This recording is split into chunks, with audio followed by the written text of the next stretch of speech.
নিজের মানুষটা আপনার এগেনস্টে চলে যায়, তখন মনটা ভেঙে যাবে স্বাভাবিক।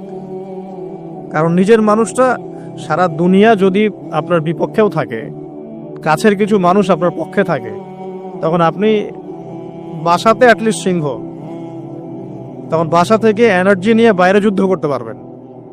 কিন্তু বাহিরে সবাই মোটামুটি ধরেন যে আপনার পজিটিভ, তো বাসায় এসে দেখলেন যে বাসায় আপনার কোনো রকম অনুকূল পরিবেশ নাই, তখন বাইরে সিংহ হলে বাসায় বিড়াল হয়ে থাকতে হবে। তখন দেখেন, ইব্রাহিম আলাইহিস সালামের জীবনে আর মুহাম্মদ সাল্লাল্লাহু আলাইহি ওয়াসাল্লামের জীবনে একটা স্পেশাল নেয়ামত ছিল, সেটা হলো স্ত্রীদের নেয়ামত। স্ত্রীদের নেয়ামত। বাহিরে মানুষ অনেক কিছু বলছে, গালিগালাজ করছে, মারছে, কাটছে, থুতু দিচ্ছে, সমালোচনা করছে, কিন্তু বাসায় ইব্রাহিম আলাইহিস সালামের আছেন সারা, হাজেরা, আর মুহাম্মদ সাল্লাল্লাহু আলাইহি ওয়াসাল্লামের আছেন খাদিজা রাদিয়াল্লাহু। অ্যাটলিস্ট বাসায় আপনি একটা কি বলবো যে বড় একটা প্রশান্তির জায়গা আপনার বাসায় আছে। তো এটা একটা বড় নিয়ামত যেটা ইব্রাহিম আলাইহিস সালাম এখন হারালেন কিভাবে? বাবা বাসা থেকে বের করে দিল। এখান থেকে বুঝতে হবে যে দিনের পথে চলতে গেলে প্রথম বাধা পরিবার থেকে আসতে পারে, তাই বলে তাদের সাথে কোনো রকমের দ্বন্দ্ব সংঘাতে যাওয়া যাবে না। সালামুন আলাইক, সালামুন আলাইক, তোমাদের উপর শান্তি বর্ষিত হোক। ইব্রাহিম বলছেন সালামুন আলাইক, হে বাবা আপনার উপর শান্তি বর্ষিত হোক। শুধু তাই না, আরো বলছেন সাস্তাগফিরু লাকা রব্বি, আমি আপনার জন্য আল্লাহর কাছে ক্ষমা চাইব ইনশাআল্লাহ। ইন্নাহু কানা বি হাফিয়া, তিনি আমার প্রতি খুব মার্সিফুল, আশা করি তিনি আমার দোয়া কবুল করবেন। কিন্তু যখন তিনি জানতে পেরেছিলেন যে তার বাবা শিরকের উপর আছেন, আল্লাহ পাক মাফ করবেন না, সূরা তাওবার মধ্যে আছে, তখন থেকে তিনি আর ক্ষমা চান নাই, বাবার জন্য ক্ষমা চান নাই। এবার ইব্রাহিমের সফর শুরু হলো একাকিত্বের সফর। তার মানে একটা বিষয় এটাও শিখতে হবে, হকপন্থীদের সাথে আল্লাহর দেয়া একটা বিশেষ নিয়ামত হচ্ছে একাকিত্ব। হকপন্থীদের লাইফে আল্লাহ পাকের পক্ষ থেকে একটা বিশেষ অনুগ্রহ হচ্ছে একাকিত্ব। মানে একাকিত্ব কেন নিয়ামত বললাম? কারণ একাকিত্ব মানুষকে আল্লাহ চিনিয়ে দেয়। অনেক আলেম দেখবেন যারা জেল খেটে বের হয়েছেন, তারা সবাই একটা কথা বলবেন, জেলখানায় আমরা আল্লাহকে চিনেছি। সব আলেমরা এই কথা বলে যারা ওখান থেকে বের হয়ে আসে। কারণ একাকিত্ব মানুষকে গভীরভাবে ভাবায়, আল্লাহকে পাওয়ায়, আল্লাহর কাছে দোয়া করতে শেখায়, মানুষকে বোঝায় যে আল্লাহ ছাড়া কেউ নাই সাহায্য করার। তো যারা হকপন্থী হয়, একাকিত্ব তাদের বরণ করতেই হয়। এটা মাথায় রেখে পথ চলতে হবে। ইব্রাহিম আলাইহিস সালাম পথ চলা শুরু করলেন। এবার কি হলো? তিনি কি বাসা থেকে বের হয়ে সেই এলাকা, ওই নমরুদের দেশ ছেড়ে চলে গিয়েছিলেন? উত্তর না। প্রথমে তিনি চলে যান নাই, প্রথমে তিনি ওই সমাজেই থেকেছেন, থেকে দাওয়াত দেওয়ার চেষ্টা করেছেন। তিনি ওই সমাজেই থেকেছেন, থেকে দাওয়াত দেওয়ার চেষ্টা করছেন। ঠিক মুহাম্মদ সাল্লাল্লাহু আলাইহি ওয়াসাল্লামের মতো। সমাজের মানুষ যখন নির্যাতন নিপীড়ন করছেন, তিনি কি শুরুতেই সমাজ ছেড়ে বের হয়ে চলে গেছেন? না, 13 বছর দাওয়াত দিয়েছেন। কত বছর? 13 বছর। তো ইব্রাহিম আলাইহিস সালাম সমাজের মানুষকে দাওয়াত দেন। কিভাবে দেন? কোরআনে এভাবে ভাষা আসছে। সূরাগুলোর নাম বলে দিই, আপনারা চেক করে নিয়েন। সূরা আম্বিয়ার মধ্যে আসছে, সূরা সফফাতের মধ্যে আসছে, সূরা আনআমের মধ্যে আসছে। তো তিনি দাওয়াত দেন এভাবে যে ওয়াইজ ক্বালা ইব্রাহিম, যখন ইব্রাহিম বললেন লিআবিহি ওয়া কওমিহি, তার বাবাকে এবং তার কওমকে বললেন, মা হাযিহি তামাসিলুল্লাতী আনতুম লাহা আকিফুন, তোমরা এসব কি মূর্তির উপাসনা করো, এদের চারপাশে ঘুরতে থাকো, কি সব করো? তো তারা বলে যে নাহনু বাল ওয়াজাদনা আবাআনা কাযালিকা ইয়াফআলুন, আমরা আমাদের বাপ দাদাদেরকে দেখেছি এইভাবেই করতে। তাদের রেফারেন্স কিন্তু এটাই ছিল। কোনো দালিলিক জ্ঞানতাত্ত্বিক যুক্তি বিজ্ঞান দর্শন এখানে নাই। এখানে কি ফিলোসফিটা কি? বাপ দাদাদেরকে দেখেছি করছে। তো এটা দিয়ে আবার অনেক সময় বাংলাদেশে আবার একটা ট্রেন্ড চালু করা হয়েছে যে তোমরা দীর্ঘদিন 1200 বছর থেকে যে ইসলামটা ফলো করে আসছো ওটা ভুয়া, আমরা যেটা নতুন মডারেশন দিচ্ছি এটাই সঠিক। এই দলিল সেম না। এখানে অমুসলিমদেরকে দাওয়াত দেওয়া হচ্ছে। অমুসলিমরা বলছে যে আমরা বাপদাদাদেরকে দেখেছি যে তারা এভাবেই মূর্তি পূজা করতো, আমরা তাই করি। এটার সাথে কি হানাফি মাযহাবকে মিলাবেন আপনি? হ্যাঁ, হানাফি মাযহাব বাপদাদা থেকে চলে আসে, ভুয়া, নতুন যেটা দিচ্ছি এটাই সঠিক। আস্তাগফিরুল্লাহ। তো আমরা হাত চেঞ্জ করাকে এখন মনে করি হিন্দু থেকে মুসলমান হইলাম মনে হয়। হাত বদল করাটাকে মনে হয় যে হিন্দু থেকে মুসলমান হয়েছি মনে হয়। গভীরে ঢোকেন ওলামায়ে কেরামদের মানে দার্সে গিয়ে বসে গভীরে ঢুকলে বুঝতে পারবেন ইসলামিক স্কুল অফ থট গুলা প্রত্যেকটারই ভিত্তি আছে, এগুলোর গভীর শেকড় আছে, ভিত্তি আছে। আল্লাহ, রাসূল এবং রাসূলের সাহাবীগণ, এই তিনটাকেই মানতে হবে। আপনি যদি বলেন যে আমি সাহাবীদেরকে মানি না, খালি আল্লাহ এবং রসুলকে মানি, তাহলে আল্লাহকে রসুলকে মানতে পারবেন না। সাহাবীদের অনুসরণ না করলে রসুলকে ফলো করতে পারবেন না।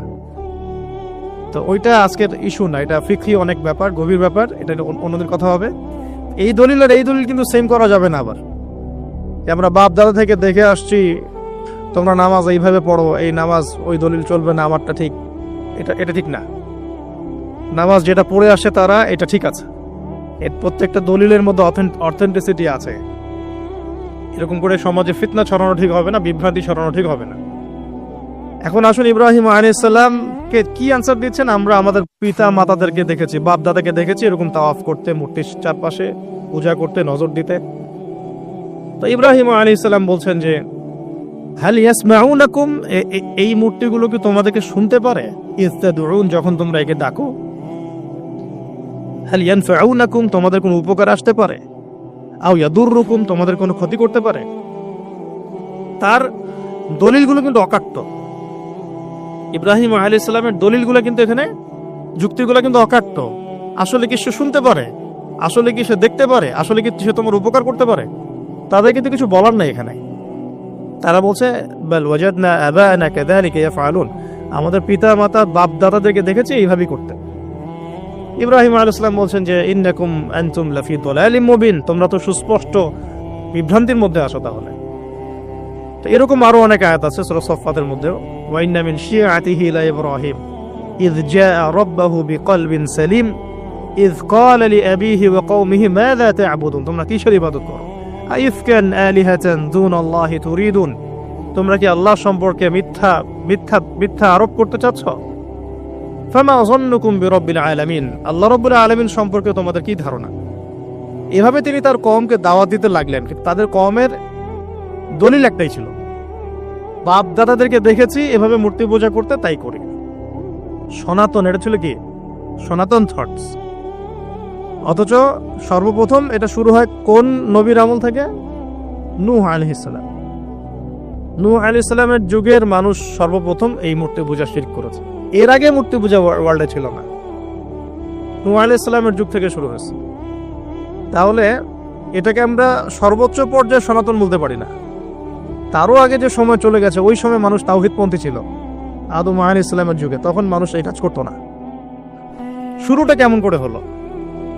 ভালো উদ্দেশ্যে শুরু হয়েছিল, ভালো মনে করে। কেমন? যে মানুষ এরকম চিন্তা করে নিয়েছিল যে এই মানুষগুলো লাত, উজ্জা, হুবল, ইয়াগুথ, ইয়াউক, নাসর, ইয়াগুথ, ইয়াউক, নাসর, এই ভালো মানুষগুলো আল্লাহর খুব নেককার বান্দা ছিলেন। তাদের স্ট্যাচু তৈরি করা যায়, তৈরি করলে কি হবে? এগুলোকে দেখলে আমাদের আগ্রহ জন্মাবে ইবাদত করার ব্যাপারে। এটা ছিল ওদের থটস। শয়তান এভাবেই তাদেরকে ইনফ্লুয়েন্স করেছিল আর কি। তারা তাই করলো। এই জেনারেশনটা যখন মারা গেল, পরের জেনারেশন যখন আসলো, তখন শয়তান ওদেরকে বুঝালো, ধরেন 100-200 বছর পরে বুঝালো যে ওরা খুব ভালো মানুষ ছিল, ওদের মূর্তিকে মসজিদের বাইরে না রেখে ভিতরে ঢুকিয়ে ফেলো। তাদেরকে সিজদা করতে হবে না, ভিতরে ঢুকিয়ে ফেলো, ইবাদতে মনোযোগ আসবে। পরের জেনারেশন এই কাজটাই করলো। থার্ড জেনারেশনকে শয়তান বোঝালো যে সরাসরি ওদের কাছে চাইলেই হবে, তারা আল্লাহ পাকের অনেক মানে কি আনুগত্য প্রাপ্ত, নৈকট্য প্রাপ্ত বান্দা, সরাসরি তাদের কাছে চাইলেই হবে। আল্লাহর কাছে চাওয়া, এখানে চাওয়া একই কথা, ওখানে সেজদা করা, এখানে সেজদা করা একই কথা। এখান থেকে শুরু হলো সরাসরি স্ট্যাচু ওয়ার্শিপ। সরাসরি স্ট্যাচু ওয়ার্শিপিং এখান থেকে শুরু হয়েছে। তো আমরা আমাদের হিন্দু ভাই বোন যারা আছেন, আমাদের আশপাশে অমুসলিম ভাই বোন, তাদের প্রতি সম্মান রেখেই এই হিস্ট্রিগুলো পড়তে বলবো আর কি, এবং যুক্তি দর্শনগুলো খুঁজতে বলবো। আসলে কি তারা শুনতে পায়? আসলে কি সে আমার কোনো উপকার করতে পারে? আসলে কি সে আমার কোনো ক্ষতি করতে পারে? আসলে কি সে সৃষ্টিকর্তার প্রতিমূর্তি হতে পারে কিনা? তো আমরা এটা আহ্বান জানাবো, আমরা কারো ধর্মীয় অনুভূতিতে আঘাত করব না। ইসলাম আমাদেরকে এটা শেখায় না। ইসলাম এটা শেখায় যে মানুষকে হিকমার সাথে, প্রজ্ঞার সাথে দাওয়াত দেয়া, যাতে করে তারা জাহান্নামের রাস্তা থেকে ফিরে আসতে পারে ইনশাআল্লাহ। এখন আসুন, আরো একটা দাওয়াত ইব্রাহিম আলাইহিস সালাম তার কওমকে দিলেন। সেটা কি? এবার এখানে সমাজের মানুষের সাথে ওই সমাজের ধর্ম নেতারাও ছিল।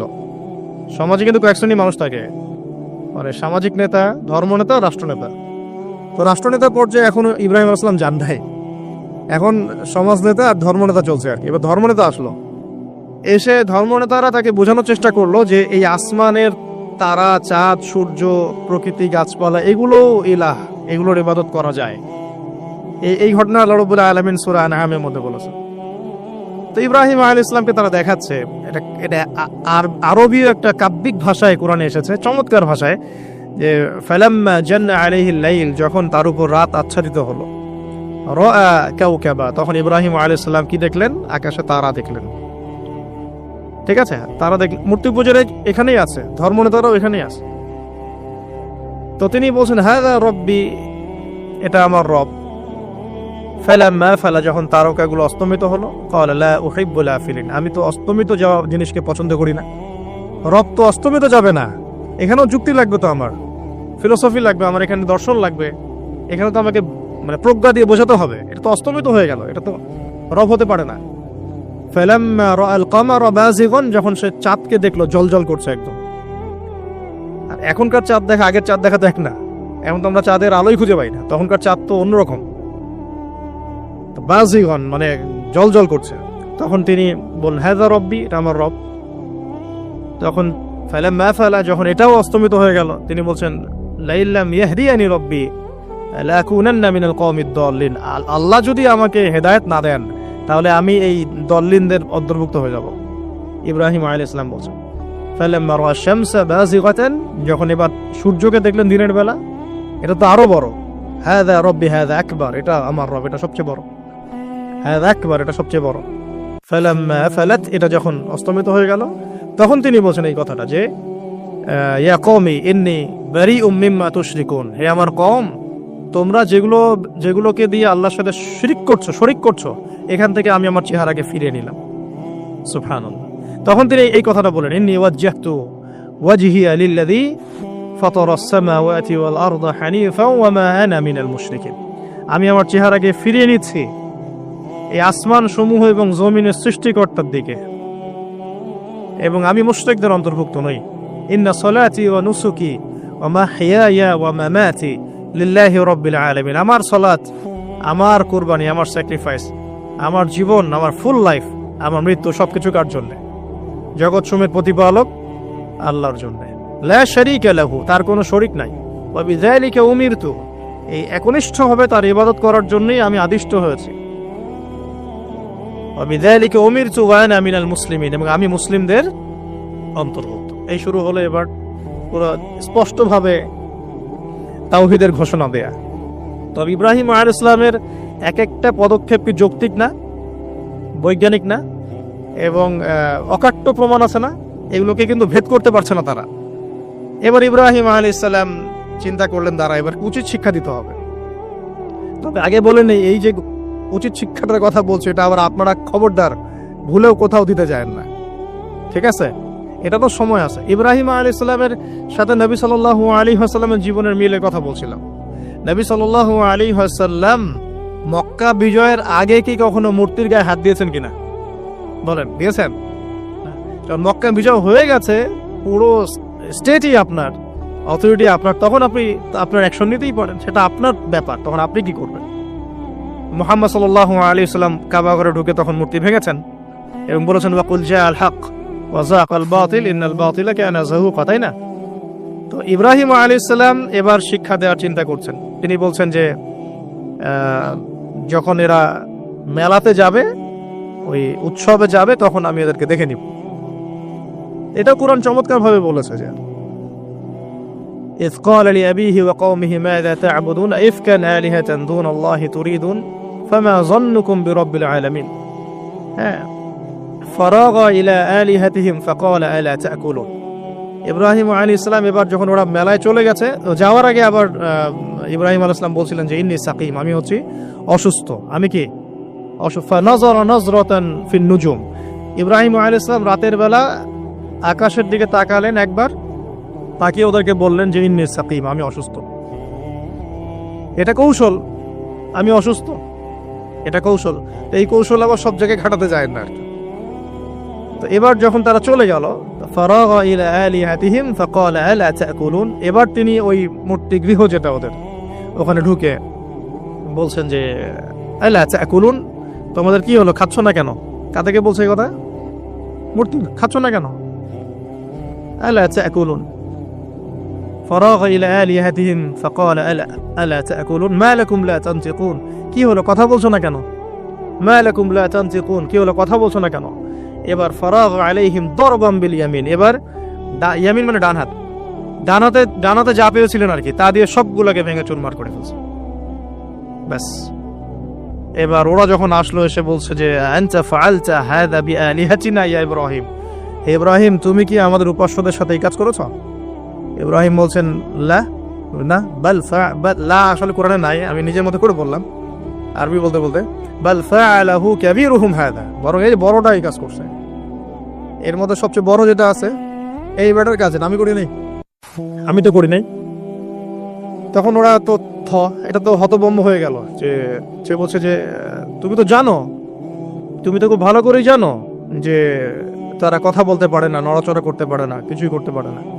তখন তিনি বললেন তাহলে তোমরা কেন এমন ইলাহের উপাসনা করো যে কথাও বলতে পারে না, শুনতেও পারে না, দেখতেও পারে না, তোমার উপকারও করতে পারে না, ক্ষতিও করতে পারে না। কিন্তু এবারও কিন্তু যুক্তি নাই, কোনো তাদের কাছে কোনো দলিল নাই, কোনো প্রমাণ নাই, কোনো যুক্তি দর্শন কিচ্ছু নাই। এবার শুরু হলো জুলুম। জালেমের কাজ কি? যুক্তি, জ্ঞান, দর্শন, বিজ্ঞান এগুলো দিয়ে যখন পরাস্ত, এগুলো দিয়ে পারছি না, এবার পেশি শক্তি। এবার কি? পেশি শক্তি। ব্যাস, এবার পেশি শক্তি। ইব্রাহিম আলাইহিস সালামকে নিয়ে যাওয়া হচ্ছে নমরুদের দরবারে। এবার চলো, এবার তোমার আজকে খবর আছে। এবার পুরো রিমান্ড হবে 7 দিনের। একদিন রিমান্ড হলেই অবস্থা খারাপ হয়ে যাওয়ার কথা। ইব্রাহিম আলাইহিস সালামকে এবার নিয়ে যাচ্ছে ধরেন নমরুদের কাছে, কি যে হবে আল্লাহ ভালো জানে। ইব্রাহিম আলাইহিস সালাম যখন যাচ্ছেন তখন কি তিনি জানতেন যে আল্লাহ পাক তাকে আগুন থেকে বাঁচাবেন? এই ঘটনা যে ঘটবে তিনি কি জানতেন? আচ্ছা, আমরা না হয় জানি যে এমনটা হয়েছিল, ইব্রাহিম আলাইহিস সালাম ওই সময় তো আর জানতেন না যে কি হতে যাচ্ছে। তার মানে তার ওই সময় তার ইমানের তেজ, তার স্থিরতা, ইস্তেকামা এবং তাওয়াক্কুল কত বেশি ছিল। তাকে নিয়ে যাওয়া হচ্ছে এবারে নমরুদের সামনে দাঁড় করিয়ে। নমরুদ এবার একটু মজা নিয়ে জিজ্ঞাসা করলো যে কে তোমার রব? ওই কবরের প্রশ্ন করার মতো, মান রব্বুক, তোমার রব কে? তো ইব্রাহিম আলাইহিস সালাম বলছে রব্বি আল্লাযী ইউহয়ী ওয়া ইউমীত, আমার রব তিনি যিনি জীবন দেন মৃত্যুও দেন। এবার নমরুদ বলছে ক্বালা আনা উহয়ী ওয়া উমীত, আমি তো জীবন দিই আর মৃত্যু দেই। কিভাবে? একজন যাবজ্জীবন প্রাপ্ত আসামিকে ডেকে নিয়ে ছেড়ে দিল, দিয়ে বললো যে জীবন দিলাম। আর একজন আসামিকে ডেকে তৎক্ষণাৎ মৃত্যুদণ্ড দিয়ে মৃত্যু দিলাম। তো ইব্রাহিম দেখলেন আলাইহিস সালাম এ তো মোটা বুদ্ধির মানুষ, কারণ যে যত বড় জালেম হয় তার বুদ্ধি তত মোটা হয়, কিন্তু এটা মাথায় রাখবেন। ফেরাউনের মতো জুলুম মানুষের বুদ্ধি লোপ করে দেয়, আর শিরক মানুষের মধ্যে ভয় সঞ্চার করে। যখন আপনি শিরক করতে থাকবেন মনে খুব ভয় কাজ করবে। এবং মুশরিক বাহিনী কখনো ইসলামের বিজয় লাভ করতে পারে নাই। যে মুসলিম সেনাবাহিনীর মধ্যেও শিরক ছিল না, ওরা যুদ্ধের মাঠে পরাজিত হয়ে গেছে। ইতিহাস ঘাটবেন, মুসলিম যে সেনাবাহিনীর মধ্যে শিরক ছিল ওই সেনাবাহিনী পরাজিত হয়ে গেছে।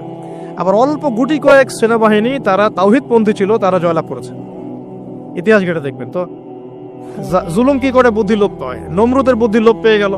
তো ইব্রাহিম আলাইহিস সালাম বলছে রব্বি আল্লাযী ইউহয়ী ওয়া ইউমীত, এ তো এটা বুঝলো না। তাহলে ইন্নাল্লাহা তাআলা ইন্নাল্লাহা ইয়াতি বিশ-শামসি মিনাল মাশরিক ফাতি বিহা মিনাল মাগরিব। ইব্রাহিম আলাইহিস সালাম বলছেন যে আল্লাহ রাব্বুল আলামিন, আমার আল্লাহ তিনি পূর্ব দিক থেকে সূর্য ওঠান। তো তুমি যদি ইলাহ হয়ে থাকো তাহলে পশ্চিম দিক থেকে উঠাও। এটা আরো বড় অকাট্য দলিল হলো। তার অবস্থাটা আল্লাহ ব্যাখ্যা করছেন এভাবে, আল্লাহ বলছেন ফাবুহিতাল্লাযী কাফার, কাফের একদম হতভম্ব হয়ে গেল। একদম হতভম্ব হয়তো লাভ নাই, পেশি শক্তি আছে আমার। তোমার যুক্তি, বিজ্ঞান, দর্শন, থিওরি তো আমার দরকার নাই। তোমার দিনের জ্ঞানের এলিমেন্ট তো আমার দরকার নাই। তোমার ওয়াজ নসিহতের আমার দরকার নাই। আমার কাছে কি আছে? পেশি শক্তি আছে। পিঠায় সব সিধা করে ফেলা একেবারে। বাস ইব্রাহিম আলাইহিস সালামের জন্য বলছে ফালক হাররিকুহু ওয়ানসুরু আলিহাতাকুম, একে জ্বালায় দাও, পুরায় দাও, একে জ্বালায় পুরায় দাও, তোমাদের ইলাহদেরকে সাহায্য করো। আল্লাহ পাক অন্য জায়গায় বলছেন যে ফাআরাদু বিহি কাইদান ফাজআলনাহুমুল আসফালিন, তারা ইব্রাহিম আলাইহিস সালামকে নিয়ে একটা বিশেষ বড় একটা কৌশল করলো। এই কৌশলটা কি ছিল? তাকে অগ্নিকুণ্ডের মধ্যে ফেলে দেওয়ার একটা চেষ্টা করলো, আগুন জ্বালিয়ে রাখলো। বলা হয় 40 দিন, এগুলো হিস্ট্রি বা তাফসীরগুলোতে আসছে, আমি just Quran text to the point বলছি। তো আগুন দাউ দাউ করে জ্বলতে লাগলো, ওই ব্যাবিলন ওখানকার সব মানুষ দেখছে বিষয়টা। তো ইব্রাহিম আলাইহিস সালামকে ফেলে দেওয়া হবে। দেখেন, যখন ফেলে দেওয়া হবে তখন কি ইব্রাহিম জানতেন যে তিনি আগুনে পড়বেন না? তিনি তাহলে প্রস্তুত ছিলেন, তিনি তখন জীবন দেওয়ার জন্য প্রস্তুত ছিলেন। ঠিক আছে, এখন তাকে ফেলে দেওয়া হচ্ছে, ঠিক ওই সময়ে জিবরাইল আলাইহিস সালামের আগমন। সুবহানাল্লাহ। তিনি এসে বলছিলেন যে আমার কাছে কোনো হাজত আছে নাকি আপনার? তখনও ইব্রাহিম আলাইহিস সালাম বলেছেন আপনার কাছে আমার কোনো হাজত নাই। হাসবি আল্লাহ ওয়া নি'মাল ওয়াকিল, এই যে কথাটা আমরা বলি হাসবুনাল্লাহ ওয়া নি'মাল ওয়াকিল, হাসবি আল্লাহ ওয়া নি'মাল ওয়াকিল, ইব্রাহিম আলাইহিস সালাম বললেন আল্লাহই আমার জন্য যথেষ্ট এবং তিনিই আমার উত্তম কর্মবিধায়ক। এরকম মোমেন্টে বান্দা যখন আল্লাহকে এভাবে চাবে, আল্লাহ রাব্বুল আলামিন না এসে পারবেন? কখনোই পারবেন ইনশাআল্লাহ। তখন আল্লাহ রাব্বুল আলামিনের আদেশ চলে আসলো, ইয়া নার, হে আগুন, কুনি বারদান ওয়া সালামান আলা ইব্রাহিম, ইব্রাহিমের জন্য ঠান্ডা হয়ে যাও, শীতল ঠান্ডা হও, মানে খুব শীতল না, আবার আরামদায়ক শীতল ঠান্ডা হয়ে যাও। সুবহানাল্লাহ। এভাবে আল্লাহ রাব্বুল আলামিন ইব্রাহিম আলাইহিস সালামকে অগ্নি পরীক্ষা থেকে বাঁচালেন। ওখানে ইব্রাহিম আলাইহিস সালাম থাকলেন, কোনো ক্ষতি হলো না। তিনি পরবর্তী সময় বলেছিলেন ওই সময়টুকুর মধ্যেই তিনি শান্তিতে ছিলেন। যে বললাম না, অনেকে যে নির্যাতন নিপীড়নের শিকার হয় তারপরে বলে যে ওই সময়টুকুই ভালো ছিলাম, আল্লাহকে পেয়েছিলাম, তেলাওয়াত বেশি ছিল, তাহাজ্জুদ বেশি ছিল, পরে ফিতনার যুগে চলে আসছি। তো এই হলো অগ্নি পরীক্ষা। এরপরে কমকে দাওয়াত দেওয়ার হলো না, সেখান থেকে চলে যেতে হলো। এই যে অগ্নি পরীক্ষা ইব্রাহিম আলাইহিস সালামকে এখানে দিতে হয়েছে, ওই রকম পরীক্ষা আমাদের নবী সাল্লাল্লাহু আলাইহি ওয়াসাল্লামকে দিতে হয়েছে তায়েফের মাঠে, দিতে হয়েছে বদরের মাঠে, উহুদের মাঠে। এখানে আল্লাহ পাক ফেরেশতা নামিয়ে দিয়েছেন সাহায্যের জন্য, বদরের মাঠে দেখেন, উহুদের মাঠে আল্লাহ পাক ফেরেশতা নামিয়েছেন সাহায্যের জন্য। একদম হুবাহুমিল পাবেন আপনি জিনিসগুলো, খালি বসিরা থাকলেই হবে, ধরতে পারলেই হবে জিনিসগুলো। সামনে যাই, এবার শুরু হলো জীবনের দ্বিতীয় পর্যায়ে। এবার তিনি হিজরত করে চলে যাচ্ছেন। দেখেন, এখানেও হিজরত, আবার নবী সাল্লাল্লাহু আলাইহি ওয়াসাল্লামের যুগেও মক্কা থেকে মদিনায় নবীগণের জীবনের সাথে এগুলো জড়িত। ঠিক আছে, এখন যাওয়ার তো একজন সাথী লাগবে। একাকিত্বের জীবনের অবসান ঘটলো, আল্লাহ রাব্বুল আলামিন তাকে সাথী দিলেন। সাথীর নাম হচ্ছে সারা আলাইহিস সালাম। কি নাম? অনন্য সুন্দরী নারী ছিলেন। ইতিহাসে বলা হয় যে দুজন নারী সবচেয়ে বেশি সুন্দরী, দুজন। আমাদের মতো আর্টিফিশিয়াল সুন্দরী না, আর্টিফিশিয়াল সুন্দরী কথা বলো, অরিজিনালি সুন্দরী দুজন নারীর কথা বলা হয়েছে। একজন হচ্ছেন হাওয়া আলাইহিস সালাম, অনন্য সুন্দরী নারী ছিলেন, এবং আরেকজন সারা আলাইহিস সালাম, তিনি পরম সুন্দরী নারী ছিলেন। দেখেন, সারা আলাইহিস সালাম তার গর্ভ থেকে কিন্তু পরবর্তীতে মানে সন্তান তো প্রথমে হচ্ছিল না, তাই না? শেষ বয়সে গিয়ে সন্তান হলো। হাজরা আলাইহিস সালামের গর্ভ থেকে কি ইসমাইল, আর সারা আলাইহিস সালামের গর্ভ থেকে ইসহাক। ইসহাক আলাইহিস সালামের পরে ইয়াকুব, তার নাম হচ্ছে বনু ইসরাইল, তার নাম হচ্ছে ইসরাইল। আর ইয়াকুবের পরবর্তী বংশধর যারা, তারা কি? বনু ইসরাইল। বনু ইসরাইলের মধ্যে ইউসুফ সবচেয়ে সুন্দর ছেলে না? সারা আলাইহিস সালামের সৌন্দর্য, সুবহানাল্লাহ, কথা বুঝতে পারছেন? মায়ের সৌন্দর্য, মার বাবা, তারা ছিলেন পরম সুন্দর। এখন সারা আলাইহিস সালামের সাথে বিয়ে হলো। দেখেন, এই যে লম্বা সময় আলোচনা করলাম, এই সময়টুকুর মধ্যে ইব্রাহিম আলাইহিস সালামের দাওয়াতে মাত্র দুজন মানুষ মুসলমান হয়েছে। কয়জন? একজন হলো তার স্ত্রী সারা, আর একজন হচ্ছে তার ভাতিজা, তার নাম লুত। ভাতিজার নাম কি? লুত। পরবর্তীতে তিনিও নবী হয়েছিলেন এবং তাকে সাদুম গোত্রের কাছে পাঠানো হয়েছিল। কোন পাপের কারণে? হোমোসেক্সুয়ালিটি, সমকামিতা, যেটা এখন ওই যে বিজ্ঞাপন দিয়ে প্রচার করা হয়, এবং ঢাকা শহরে যদি একটা শুমারি করা হয় দেখবেন এদের সংখ্যা কম হবে না। ঢাকা শহরে যদি শুমারি করা হয় দেখবেন এদের সংখ্যা কম হবে না। তো এখন যদি ভূমিকম্প আসে আমরা কি লা ইলাহা ইল্লাল্লাহ বলবো? বলেন তো।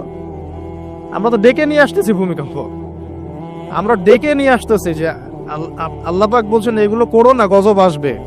আমরা করছি আর এটাকে ডেকে নিয়ে আসতেছি, আসো। আর এদিকে আমরা মানে রড সিমেন্টের অ্যাডভার্টাইজ করতেছি আর কি, এগুলো দিয়ে বাড়ি বানালে কোনোদিন ভাঙবেও না, কাঁপবেও না। আমাদের চিন্তাগুলো কেমন হয়ে গেছে জানি।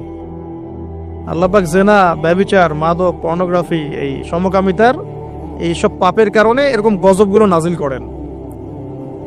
শুধু ঢাকা কেন, এরকম বড় বড় মেগা সিটিজ যেগুলো আছে এগুলোতে এখন এটার অধিকার তারা চাচ্ছে, আন্দোলন করে অধিকার চাচ্ছে। আপনার রেইনবো ফ্ল্যাগ দেখবেন, রংধনু ফ্ল্যাগ। রংধনু ফ্ল্যাগ মানেই সমকামিতা। অ্যাডভার্টাইজ দিয়ে দিয়ে, পোস্ট দিয়ে দিয়ে এখন মানুষ, আগে যেমন মেয়েরা বাসায় গিয়ে গিয়ে কিছু সার্ভিস দিত না, মানে খারাপ সার্ভিসের কথা বলছি আর কি, এখন এভাবে ছেলে ছেলেকে সার্ভিস দেওয়ার জন্য ডাকতেছে। এটা কোনো গাল গল্প করছি না, এটা বাস্তবতা। যদি আমাকে বলেন যে আপনি চোখের সামনে প্রমাণ দেন, আমি দিতে পারবো না। যদি আপনি আমাকে 1 মাসের জন্য অথরিটি দেন ঢাকা শহরে, তাহলে দিতে পারবো উইদিন 1 মাসের মধ্যে। এখন যদি আমাকে বলেন আমার চোখের সামনে এনে দেন, আমি দিতে পারবো না। তো আমি তাত্ত্বিকভাবে পড়ে অনলাইনে দেখছি। যদি বলেন যে 1 মাসের অথরিটি আপনাকে দিলাম, খুঁজে বের করে দেন, 7 দিন লাগবে না ইনশাআল্লাহ। তো কথা হচ্ছে এটাই, যে এই যে সাদুম গোত্রের কাছে পাঠানো হচ্ছে লূত আলাইহিস সালামকে সমকামিতার পাপের কারণে, পরবর্তীতে এই কওমটাকে ধ্বংস করা হয়েছে। আল্লাহ পাক এমন ভাবে ধ্বংস করেছেন যেটা ইতিহাসে কখনো করেন নাই। ফেরেশতাদের পাখা দিয়ে আল্লাহ পাক মাটিকে উপরে তুলে আবার উল্টা দিকে দাফন করে দিয়েছেন, আকাশ থেকে পাথর বর্ষণ করেছেন। এখন এইটা যদি সারা বিশ্বে ছড়িয়ে পড়ে তাহলে ওইরকম শাস্তি আবার আসবে না? স্বাভাবিক না? এটা আসতে পারে।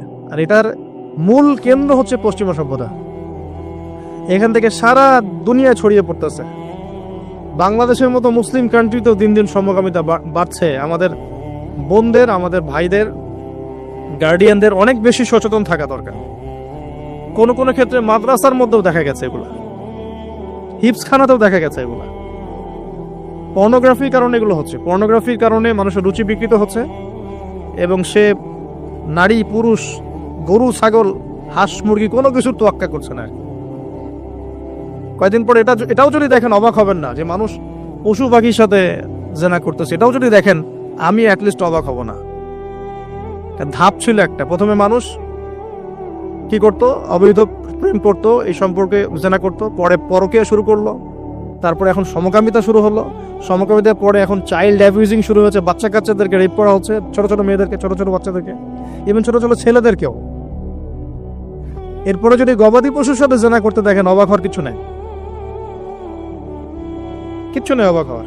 এখন বলেন আমরা শাস্তির দ্বার প্রান্তে আছি না? অ্যাটলিস্ট আমরা যারা দিনকে ভালোবাসি, আমাদের একটা আইডিওলজি ফলো করি, নৈতিকতার কথা বলি, আমরা আমাদের পরিবার, আমাদের ভাই বোন, আমাদের ছেলে মেয়ে, তাদের প্রতি আমাদের খুব সতর্ক দৃষ্টি রাখতে হবে, সর্বোচ্চ সতর্ক থাকতে হবে। আর আমাদের দিনী বোনদেরকেও রিকোয়েস্ট করবো আমরা, যে ভাইদেরকেও তো বলি, বোনদেরকেও বলছি, বিয়ের আগে কোনো প্রকার অবৈধ সম্পর্ক নাই। বিয়ের আগে কোনো প্রকার অবৈধ কোনো সম্পর্ক না। আর এখন অমুসলিম ছেলে আর মুসলিম মেয়ে প্রেম করতেছে, এগুলোকে নিয়ে অনলাইনে অনেক লেখালেখি হচ্ছে, দেখলাম কয়দিন আগে। তো কিছু বোন আমাকে রিকোয়েস্ট করেছিলেন যে একটু আপনার মুখ দিয়ে যদি মানুষ জানতে পারে এটা, যে কোনো অবস্থাতেই মুসলিম মেয়ে কোনো অমুসলিম ছেলের সাথে প্রেম করতে পারে না। মুসলমান ছেলের সংখ্যা কম হয়ে গেল, যে বিয়ে করার জন্য মুসলমান ছেলে খুঁজে পাওয়া যাচ্ছে না। পরবর্তীতে তারা সেই মুসলিম বোনের ইজ্জত নষ্ট করে তাকে গর্ভবতী করে দিয়ে ভেঙে যাচ্ছে। এটা ওদের একটা মিশন। আর ওদের মিশনের কথা আমি পরে বলবো। আমি মুসলিম মেয়ে হয়ে কেমন করে একটা অমুসলিম ছেলের সাথে প্রেম করতে পারলাম? আমার বাসার মুসলিম মেয়ে কেমন করে একটা অমুসলিম ছেলের সাথে প্রেম করতে পারে? এটা তো আমাকে আগে ফাঁসির কাজটা ঝোলানো দরকার, আগে বিচারটা তো আমার করা দরকার আগে। আমরা আমাদের দিনী বন্ধুকে সর্বোচ্চ সতর্ক করব। জীবন চলে গেলেও ফিরে আসতে পারে, আসতে পারে না? আল্লাহর হাতে তো। মানুষ অনেক সময় জীবন মৃত্যু সন্ধিগণে থাকে না, আল্লাহ পাক ফিরিয়ে বাঁচিয়ে দেন না। ইজ্জত চলে গেলে কখনো ফিরে আসে না। ইজ্জত চলে গেলে ফিরে আসে? আল্লাহ আমাদেরকে বোঝার তৌফিক দান করুন। হিজরতের পালা শুরু হলো, সাথী কে? মাত্র দুজন। কয়জন বলেন তো? এখন কয়জন সাথী মুসলিম? দুজন, সারা আলাইহিস সালাম এবং লূত আলাইহিস সালাম। এবার হিজরতের পথে একটা ঘটনা আছে। হিজরতটা হয়েছে কোথায়? ব্যাবিলন থেকে কেনানে। কোথায়? কেনান। কেনান কোন জায়গা? এটা শামের অন্তর্ভুক্ত একটা জায়গা। শাম মানে শুধু সিরিয়া নয়, বরং এটার একটা বড় ব্যাপ্তি আছে। সালামের অদূরেই এই কেনান একটা জায়গা ছিল। এখানে খালিল নামে একটা জায়গা এখনো আছে। কি নামে? খালিল, বর্তমান নাম খালিল। ইব্রাহিম আলাইহিস সালামকে কি বলা হয়? খালিলুল্লাহ, আল্লাহর খালিল। ওই নামটা কিন্তু এখনো এখানে আছে আর কি। এখানে হিজরত করা হয়। তারপরে এখানে থাকতে লাগলেন তার স্ত্রী সারা আলাইহিস সালাম। এক সময় ওই এলাকায় একটু দুর্ভিক্ষ দেখা দিল। তখন তারা মিশরের দিকে যাচ্ছিলেন খাবারের সন্ধানে। যাওয়ার সময় সেখানে একটা রাজা ছিল। রাজাটা লম্পট টাইপের। লম্পট রাজা বোঝেন কিনা? যারা নারীর নেশা খুব আর কি, যে মেয়েকেই দেখে তাকে তুলে নিয়ে যায়। এগুলো নতুন পাপ না। ইতিহাসে যেগুলো দেখতে এখন যেগুলো হচ্ছে, এগুলো হিস্ট্রিতে ছিল, আগেও ছিল। কোরআনে এগুলো সবগুলোকে কেন ব্যাখ্যা করা হয়েছে? কারণ শেষ জামানায় শেষ নবীর উম্মতে এগুলো সবই হবে। শেষ নবীর উম্মতের সময় এই সবগুলো রিপিট হবে, কারণ আল্লাহ পাক সব জানিয়ে দিয়েছেন আমাদেরকে কি হয়েছিল আগে। আমরা হচ্ছে সামারি, পাপের সামারি। সারা ওয়ার্ল্ডের যত পাপ ছিল এগুলো সামারাইজিং করা হয়েছে, এই উম্মত হবে এগুলো উম্মতের মধ্যে। এই জন্য আল্লাহ পাক সতর্ক করেছেন বারবার। এখন এই রাজা সারা আলাইহিস সালামের দিকে চোখ দিল। এখানে আমাদের দিনী বোনদেরকে একটা মারাত্মক নসিহত করতে চাই। এটা আমি পড়ছিলাম যখন গত 3 দিন থেকে, আমি 2বার এখানে পড়তে পড়তে থেমে গেছে।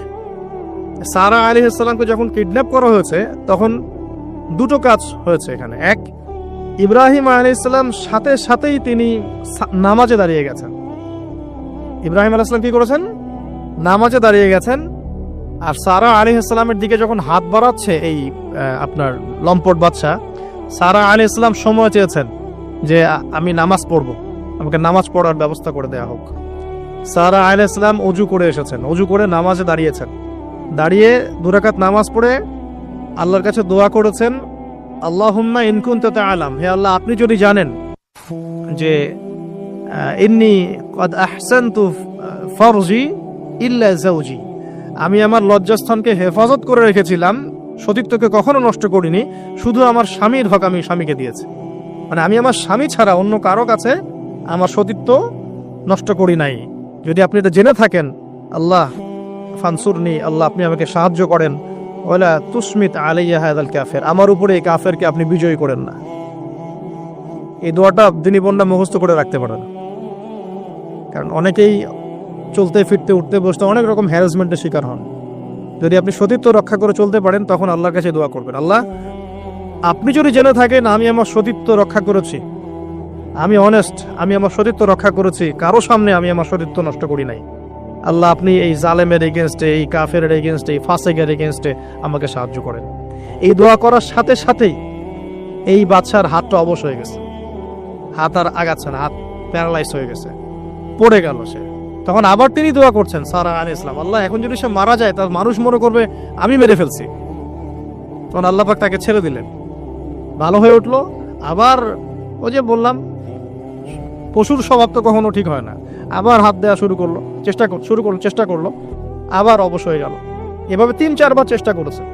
এরপরে যখন পারছে না তখন সে বলছে যে আমার সামনে কোন শয়তানকে তোমরা নিয়ে আসছো, সে তার ভাষায় বলছে আর কি, আমার সামনে কোন শয়তানকে হাজির করছো, একে নিয়ে যাও আমার সামনে থেকে। তো ছেড়ে দিল। তারপরে সাথে হাজারা আলাইহিস সালামকেও মানে হাদিয়া হিসেবে দিয়ে দিয়েছে, একে নিয়ে যাও। এবার হাজারা আলাইহিস সালাম, সারা আলাইহিস সালাম, ইব্রাহিম আলাইহিস সালাম কেনানে চলে আসলেন। এখন সারা আলাইহিস সালাম তো ভাবছেন তিনি বন্ধা, তিনি ভাবছেন যে আমার সন্তান হচ্ছে না। তখন ইব্রাহিম আলাইহিস সালামের বয়স প্রায় 86 বছর। কত বছর? আর সারা আলাইহিস সালামের বয়স প্রায় 70।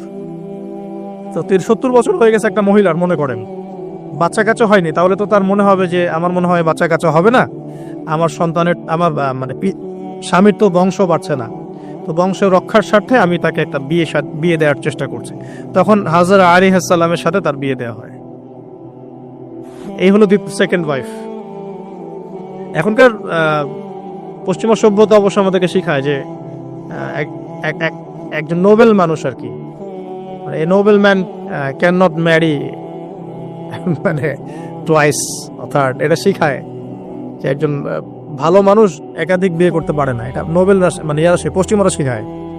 অনেক কথা বলতে পারে যে হ্যাঁ আমি সুন্দর মতো থাকবো, চলবো, ইনসাফ করতে দিব, সব ওকে, কিন্তু যখন অধিকার সব সমান হয়ে যাবে তখন দেখবেন যে মারাত্মক অবস্থা। তো যদি আপনার ভিতরে তাকওয়া, পরহেজগারিতা এবং শক্তিশালী অবস্থা না থাকে তাহলে নিজেই দিন থেকে বিচ্যুত হয়ে যেতে পারেন। তো এই জন্য দরকার নাই। আল্লাহ রাব্বুল আলামিন যদি নেককার স্ত্রী দান করেন সারা আলাইহিস সালামের মতো, তাকে নিয়ে সন্তুষ্ট থাকেন, ব্যাস। এখন যাই সামনে। এবার বিয়ে হয়ে গেল, কিসের উদ্দেশ্যে দেওয়া হয়েছে? সন্তান। এবার 86 বছর বয়সে আল্লাহ রাব্বুল আলামিন ইব্রাহিম আলাইহিস সালামকে সন্তান দান করলেন। সুবহানাল্লাহ। এই সন্তানের নাম কি? ইসমাঈল আলাইহিস সালাম। সন্তান জন্ম হয়ে গেল, পরীক্ষাও। ইব্রাহিম আলাইহিস সালামের জীবন তো পুরোটাই পরীক্ষা। বাবা থেকে বিচ্ছিন্নতা পরীক্ষা, আগুনের পরীক্ষা, সমাজ থেকে বিচ্ছিন্নতা পরীক্ষা, আবার এই যে এখন পরীক্ষা, আরো বড় বড় পরীক্ষা শুরু হচ্ছে। কি পরীক্ষা? এবার বলছেন স্ত্রী এবং সন্তানকে রেখে আসুন মক্কায়। খুব খেয়াল করে দেখেন এই জায়গা থেকে ইব্রাহিম আলাইহিস সালাম তার বিশ্বাস ছিল যে মক্কাতে আল্লাহ রাব্বুল আলামিন আমার স্ত্রী এবং সন্তানকে কিন্তু মেরে ফেলবেন না ইনশাআল্লাহ। কিন্তু তিনি তো মানুষ, তিনি বুঝতে পারছেন জনমানব শূন্য একটা জায়গায় আমার স্ত্রী সন্তান কিভাবে থাকবে।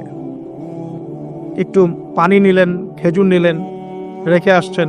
যখন রেখে আসছেন ওই সময়টার কথা হাদিসের মধ্যে আসছে যে তিনি মানে রেখে চলে আসছেন, পিছন দিকে হাঁটা শুরু করেছেন, তার স্ত্রী দৌড়ে আসছেন বারবার। চিন্তা করেন একটু, মানে আবেগ দিয়ে ভাবেন জিনিসটাকে। আইনা তাযহাবু ইয়া ইব্রাহিম, কোথায় যাচ্ছেন আপনি? স্ত্রীকে তখনও বলা হয়নি যে তোমাদেরকে রেখে চলে যাবো এখান থেকে। স্ত্রীকে তখনও কিন্তু বলা হয় নাই যে তোমাকে রেখে চলে যাবো এখানে, তোমার সন্তানের এই যে দুধের বাচ্চা রেখে চলে যাবো, তখনও কিন্তু তারা জানেন না। জিজ্ঞাসা করছেন আইনা তাযহাবু ইয়া ইব্রাহিম, কোথায় যাচ্ছেন ইব্রাহিম, কোথায় যাচ্ছেন ইব্রাহিম? বুকের মধ্যে পাথর বাঁধা তখন, বুকের মধ্যে তখন ইব্রাহিম আলাইহিস সালাম কি পাথর বাঁধা। এটা পুরুষ, এই ফিলিংসগুলো পুরুষরা বুঝবে, মেয়েরা বুঝবে না। এই বুকে বুকে পাথর বেঁধে হাসি মুখে থাকার যে অনুভূতি, এটা পুরুষরা বুঝবে, মেয়েরা বুঝবে না, তাই না ব্যাপারটা? তো ইব্রাহিম আলাইহিস সালামের বুকে তখন পাথর বাঁধা, তিনি কথাই বলতে পারতেছেন না, তিনি কথাই বলতে পারতেছেন না। তখন তিনি বললেন যে আপনি কি আল্লাহর হুকুমে রেখে যাচ্ছেন আমাদেরকে এখানে?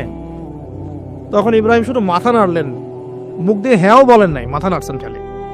তখন মাশা আল্লাহ এই যে ইসমাইলের মা আলাইহিস সালাম, তিনি বলছেন যে ইদান লা, কি আরবিটা জানি, ইদান লা ইউদায়ি আন্না আল্লাহ, সম্ভবত আরবিটা এরকম একটু কঠিন। ইদান লা ইউদায়ি আন্না আল্লাহ, এরকম একটা আরবি আছে আর কি, সহিহ বুখারীতে আছে হাদিসটা, যে তাহলে আল্লাহ পাক, তাহলে আল্লাহ রাব্বুল আলামিন, আর যদি আপনি আল্লাহর হুকুমেই আমাদেরকে রেখে গিয়ে থাকেন তাহলে আল্লাহ পাক আমাদেরকে কোশ্চিন কালেও ধ্বংস করবেন না ইনশাআল্লাহ। এমন মহান তাওয়াক্কুলকে দেখালেন স্ত্রী হাজরা আলাইহিস সালাম। এবার আসেন, উনিও কিন্তু দেখতে পাচ্ছেন যে আশপাশে কোনো মানুষই নাই, জনমানব শূন্য জায়গা, পানি নাই, খাবার নেই, কিছুই নাই। এবার ইব্রাহিম যখন চলে আসলেন একটা পাহাড়ের আড়ালে গিয়ে দাঁড়ালেন কিছু দূরে এসে, তখন হাত তুলে আল্লাহর কাছে দোয়া করা শুরু করলেন। রব্বি, সূরা ইব্রাহিমের মধ্যে আসছে, রব্বি ইন্নী আসকানতু মিন যুররিয়াতি বিওয়াদিন গায়রি যি যার'ইন ইনদা বাইতিকাল মুহাররম রব্বানা লিয়ুকিমুস সালাহ ফাজআল আফইদাতাম মিনান নাসি তাহওয়ি ইলাইহিম ওয়ারযুকহুম মিনাস সামারাতি লাআল্লাহুম ইয়াশকুরুন। সুবহানাল্লাহ, তিনি দোয়া করছেন, আল্লাহ আমি আমার স্ত্রী এবং আমার সন্তানকে জনমানবহীন পিরান একটা জায়গায় তোমার ঘরের কাছে রেখে আসলাম। আল্লাহ এই কারণে যাতে করে তারা নামাজ কায়েম করে। কি করে? আল্লাহ তুমি মানুষের মনগুলোকে তাদের দিকে ঘুরিয়ে দিও এবং তাদেরকে ফল ফলাদি দিয়ে রিজিক দিও, যাতে করে তারা তোমার শুকরিয়া আদায় করতে পারে। এখনো দেখেন ওই জায়গায় নামাজ ঠিকই কায়েম হচ্ছে। ওই জায়গায় কিন্তু নামাজ পড়েও যেমন শান্তি, নামাজের আসল রুহানিয়াত ওখানে বোঝা যায়। 24 ঘন্টা ওখানে নামাজ তাওয়াফ সাই চলতেই আছে, 1 মিনিটের জন্য বন্ধ হচ্ছে না দেখেন। তারপরে মানুষের মন অটোমেটিক ওখানে ঘোরানো থাকে, সবাই চায় জীবনে অন্তত একটা বার হজ করতে, একটা বার আল্লাহর ঘর দেখতে। আর পৃথিবীর এমন কোনো ফল পাবেন না সেখানে নাই। অথচ ওখানে কিন্তু খুব কৃষিভিত্তিক কিছু চাষ হয় না, খুব একটা চাষ হয় না। তো ইব্রাহিম আলাইহিস সালামের দোয়ার বরকত দেখেন, কি বরকত। ব্যাস আল্লাহ রাব্বুল আলামিন কবুল করলেন। এবার এই যে খাবার পানি যখন ফুরিয়ে আসলো, তখন এই যে মা হাজেরা আলাইহিস সালাম ছোটাছুটি শুরু করলেন সাফা আর মারওয়ায়, সাফা মারওয়ায়। একবার সাফার উপরে ওঠেন, একবার মারওয়া। এখনকার সাফা মারওয়া না, এখন মোজাইক দিয়ে টাইলস করে দেওয়া সাফা মারওয়া না, যেটা আমরা সাই করি, এই সাই সেই সাই না। ওইটা তখন ছিল একদম রুক্ষ একটা জায়গা, জীর্ণ শীর্ণ একদম ভূমি ছিল। এখন তো কয়েক তালা হয়েছে। এটা যারা ওমরা হজ করেছেন বা হজ করেছেন তারা জানেন। তো এরকম বিরান জায়গা সাফা মারওয়া, একজন মহিলা, একজন নারী, তার কি জাজবা, সে এই শক্তি কোথায় পাচ্ছে? সেই শক্তি পাচ্ছে কোথায়? সেই তাওয়াক্কুল কোথায় পাচ্ছে? কোন আশা নিয়ে সে ছুটছে আর কি? আর আমরা কোন আশা নিয়ে দুনিয়ার পথে ছুটছি আর কি? পানি, বাচ্চা এদিকে কান্নাকাটি করছে, বাচ্চা কান্নাকাটি করছে, চিৎকার করছে, সে দৌড়াচ্ছে, একবার সাফা একবার মারওয়া, একবার সাফা একবার মারওয়া। আমরা যখন হজ করতে যাই, উমরা করতে যাই, কখনো এই ফিলিংসই আসে না আমাদের মধ্যে। ওইখানে গিয়ে সেলফি উঠানো শুরু করে মানুষ। আমরা গিয়েছিলাম, অবাক হয়ে যায়, ওখানে সেলফি উঠে মানুষ বসে বসে। সাফা মারওয়া সাইর কোনো ফিলিংসই নাই। এটা হাজেরা আলাইহিস সালামের স্মৃতি আল্লাহ পাকের কাছে। এই দৌড়াদৌড়ি এতই ভালো লেগেছে, আল্লাহ পাক কিয়ামত পর্যন্ত রেখে দিয়েছেন সুবহানাল্লাহ। একজন নারীর সম্মানে, এই সন্তান মায়ের বাঁধন, সুবহানাল্লাহ। এগুলা আসলে বলে বোঝানো যায় না ফিলিংস গুলা।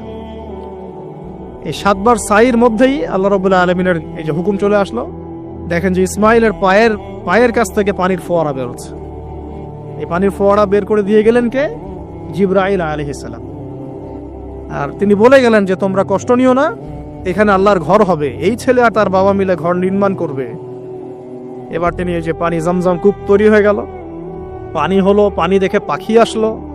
কি আসলো প্রথমে? পাখি কিন্তু পানি খোঁজে। এরপরে ওখানে ওই পাখিকে দেখে একদল মানুষ আসলো আর কি। এই মানুষগুলো ইয়েমেন থেকে আসছে। কোত্থেকে? ইয়েমেন থেকে বনু জুহরুম গোত্র আসলো। জুহরুম না জুহরাম এরকম কিছু একটা। এই গোত্রই পরবর্তীতে আরবে বিস্তার লাভ করেছে। এই গোত্রের মেয়ের সাথে ইসমাইল আলাইহিস সালামের বিয়ে হয়েছে। পরবর্তীতে এই গোত্রের হাত ধরে কুরাইশ বংশ হয়েছে, এবং এই কুরাইশ বংশে আমাদের শেষ নবী মুহাম্মদ সাল্লাল্লাহু আলাইহি ওয়াসাল্লামের জন্ম হয়েছে। বুঝতে পারলেন? এই হলো ইতিহাস। তো তারা পানি চেয়েছিল। তো হাজরা আলাইহিস সালাম বলেছিলেন যে পানি দিতে পারে এক শর্তে, এখানে বসতি স্থাপন করতে হবে। ওরা তো আরো ভালো, বসতি স্থাপন করবো, পানিও পাবো, সব তো আরো ভালো হলো। এখানে ইসমাইল আলাইহিস সালাম বড় হন। পরবর্তীতে এখানকারই এক মেয়েকে তিনি বিয়ে করেন, নারীকে বিয়ে করেন। তার বংশতে আসে মুহাম্মদ। তার বংশতে আস্তে আস্তে যে কুরাইশ, বনু হাশিম, বনু মাখজুম, এগুলো হতে হতে হতে মুহাম্মদ সাল্লাল্লাহু আলাইহি ওয়াসাল্লাম কুরাইশ বংশে জন্ম নেন। তাহলে আমাদের নবীর পিতা কে বলেন? ইসমাইল। কোন কে? ইসমাইল আলাইহিস সালামকে বলা হয় আরব জাতির পিতা, আলাদা করে আরব জাতির পিতা। আর তখনই কিন্তু আরবি ভাষাটাই, যে আমরা যে এখনকার যে আরবি ভাষাটা দেখছি, এই আরবি ভাষাটা কিন্তু এই বনু জুহরুম গোত্র থেকে আসছে আর কি। বুঝতে পারছেন? এই গোত্রের ভাষা ছিল এই ক্লাসিক্যাল আরবি ভাষা, আমরা যে আরবিটা এখন চর্চা করি। তো এবার ইসমাইল আলাইহিস সালামের বয়স যখন এবার আবার একটু বড় হলো, বেশি হলো, 10 থেকে 13 বছর, তখন আরেকটা পরীক্ষা। এর মাঝে মাঝে বাবা আসেন, দেখেন যান, দেখেন যান। এখন শেষ বয়সে যারা সন্তান পেয়েছেন তারা এই জিনিসগুলো বুঝেন। আমরা যারা বিয়ে শাদী করি নাই, সন্তান হয় নাই, আমরা আসলে এগুলো পড়ি, বুঝতে পারি না। কারো যদি সন্তান মারা গিয়ে থাকে, তাকে দাফন করে থাকেন, তারা এই ফিলিংসগুলো বোঝেন, বুঝবেন। কিন্তু যারা সন্তানের বাবা হই নাই, আমরা মানে আনম্যারিড অ্যাডাল্ট হইনি, আমরা এগুলো বুঝি না। আমরা এগুলো পড়ি, আমরা এগুলো যে রিডিং পড়তে পারি। ঠিক আছে? জীবনে নিজের সাথে একটা কিছু হয়ে গেলে সেটার অভিজ্ঞতা আমরা যেভাবে বুঝি, না হলে তো আমরা বুঝি না। এখন শেষ বয়সে, সারা জীবন দোয়া করার পরে শেষ বয়সে গিয়ে আল্লাহ পাক একটা বাচ্চা দিলেন, ইসমাইল আলাইহিস সালাম। তাকে আবার রেখে আসতে বললেন দূরে। এই বাচ্চা আবার একটু বড় হয়েছে, মাঝে মাঝে দেখা হয়, যাওয়া আসা হয়। এই বাচ্চার বয়স হয়েছে এখন 10 থেকে 13 বছর, আল্লাহ পাক বলছেন একে জবাহ করতে হবে, কুরবানি করতে হবে। তো ইব্রাহিমের জীবনের পরীক্ষাগুলো দেখেন। এবার এই স্মৃতি তো সামনে আসছে আমাদের। এই যে আমরা সাইর কথা বললাম, এটা আমাদের হাজিদের এখন এই কাজ করবেন তারা সামনে। আমরা যে কাবা ঘরের কথা বলছি, এখন তারা সেখানে আছেন। আমরা এখানে নামাজের কথা বলছি, তারা সেখানে নামাজ পড়ছেন। এই জিনিসগুলো না জেনে, না পড়ে, না বুঝে হজ উমরা করতে গেলে স্বাদ পাবেন না, তো আপনারা টেস্টটা পাবেন না। এখানে বয়স হলো 13 বছর, 15 বছর, কুরবানি করতে বলেন। কুরবানি যে আমরা করি, গরু ছাগল কুরবানি দেই, আমরা তো ফিলিংসই বুঝি না যে আসলে আমরা কি করতেছি, কেন করছি, কার স্মৃতিতে করছি, না করলে কি হতো। তো এটা নিয়ে তো এই যে একটু আগে এক ভাই বলে গেলেন যে এগুলো নিয়ে যে বিভিন্ন মহলে অনেক সমালোচনা, পশু কুরবানি, অমানবিক, এই সেই, এগুলো তো চিন্তারই জায়গা নাই। এগুলো চিন্তার তো জায়গাই নাই আমাদের কাছে। কারণ এখানে সবচেয়ে বড় কথা ছিল নিজের জীবন কুরবানি করা, নিজের জীবনটা কুরবানি করা। নিজের জীবন না আছে, আল্লাহ আমার কাছে একটা খাসি চেয়েছেন, একটা গরু চেয়েছেন, একটা বাহিমাতুল আনআম চেয়েছেন। এখানে তো আমার নিজের জীবনটাই দেওয়ার কথা ছিল। ওটা না নিয়ে আল্লাহ পাক বলেছেন যে বাহিমাতুল আনআম একটা দিলেই হবে। তোমার কাছে ওটার গোশতও চাই না, চামড়াও চাই না, কিছুই চাই না, তাকওয়াটুকু চাই। তাতেই এত কথা। এটা দামই বা কত? 10-15 হাজার, বা একটা গরুর 50,000, 60,000, 1 লাখ টাকা। 1 লাখ টাকা কি আপনি সন্তানের মূল্য দিয়ে হিসাব করতে পারবেন? তো এখানে মূল জিনিসটাই হচ্ছে আল্লাহ পাকের হুকুম। আল্লাহ পাকের হুকুমই সবচেয়ে বড় কথা। আল্লাহ পাকের হুকুমের ফলেই নেকি হয়, অন্য কোনো কাজে নেকি নেই। আল্লাহ পাক হুকুম দিয়েছেন বলেই। একটা এক্সাম্পল দিয়ে যার সামনে যাব। হাজিরা মিনায় রাত কাটাবে না? মিনায় এমনিতে হারাম শরীফে নামাজ পড়লে কত নেকি হয়? 1 রাকাত নামাজ পড়লে 1 লক্ষ নেকি হয়। মানে 1 ওয়াক্ত নামাজ পড়লে 1 লক্ষ ওয়াক্তের নেকি হয়। হারামের কথা বলছে, কাবার কথা বলছে।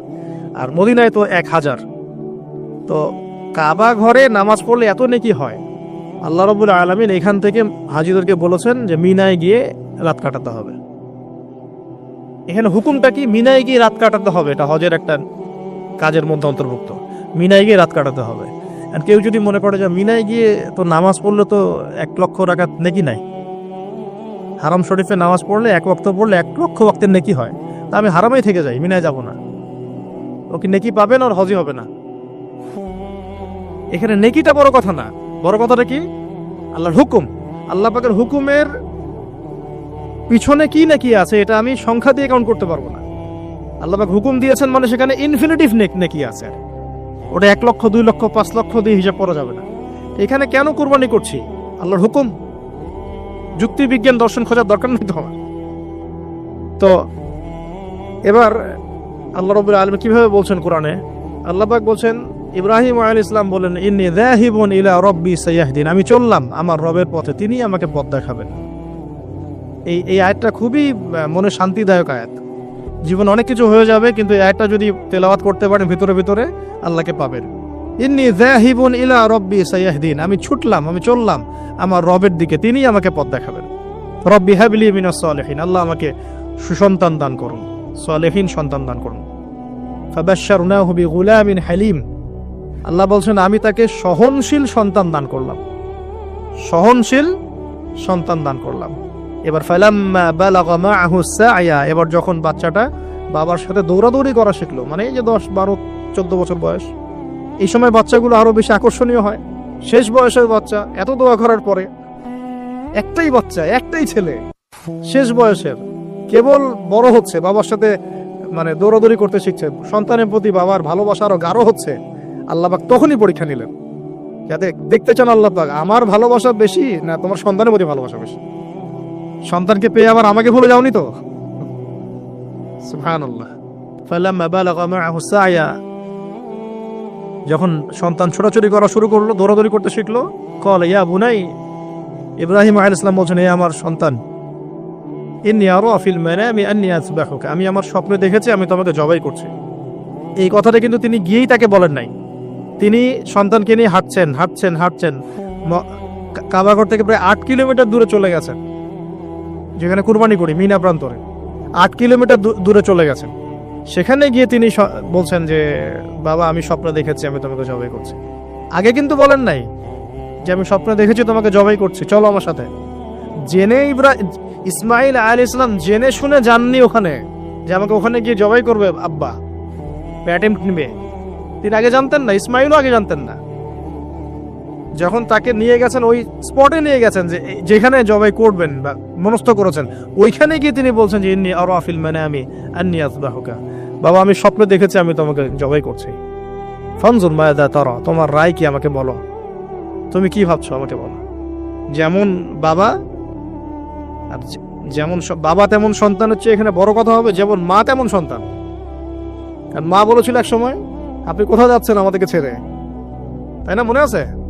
ও আচ্ছা, আল্লাহ আদেশ করেছেন তাহলে আল্লাহ আমাদেরকে ধ্বংস করবেন না। ঠিক ওই রকম মায়ের গর্ভ থেকে এই সন্তান যে বলছে যে ইয়া বাতি, হে আমার আব্বা, ইফআল মা তুমার, আপনি করেন, আপনাকে যে আদেশ করেছে আল্লাহ পাক আপনি সেটাই করেন। সাতাজিদুনি ইনশাআল্লাহু মিনাস সাবিরিন, ইনশাআল্লাহ আপনি আমাকে ধৈর্যশীল পাবেন। একটা ছেলে আমাকে দেখেন এই জেনারেশনে, একটা ছেলে যে এইভাবে আল্লাহর জন্য জীবন দেওয়ার জন্য প্রস্তুত আছে। দেওয়ার দরকার নেই জীবন, আল্লাহর জন্য জাস্ট 5 ওয়াক্ত নামাজটা পড়ুক, আল্লাহর জন্য 5 ওয়াক্ত নামাজ পড়ুক, ফজর সহ, ফজর সহ আল্লাহর জন্য রেগুলার তাহাজ্জুদ পড়ে। জীবন দেওয়া বহুত দূরের কথা, এটা হাইয়েস্ট লেভেল, এটা আমি বলতে চাচ্ছি না।